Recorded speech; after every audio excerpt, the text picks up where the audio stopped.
Waifu. Matembele ya mchana tu, sisi sio mbuzi. Usiku tunapika nyama, sawa? Yaani usiwaze wala nini.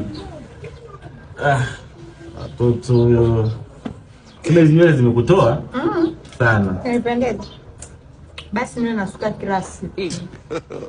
God have mercy. Sana kidogo. Wewe unasuka hizi mke wangu.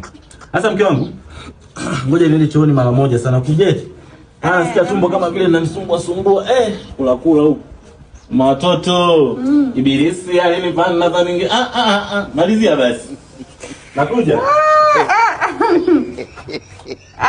Sawa. Halo kipenzi. Nimeamua je niongelee huku na simu, kazini kwetu bosi ni mkali. Niambie babe ulikuwa unasema.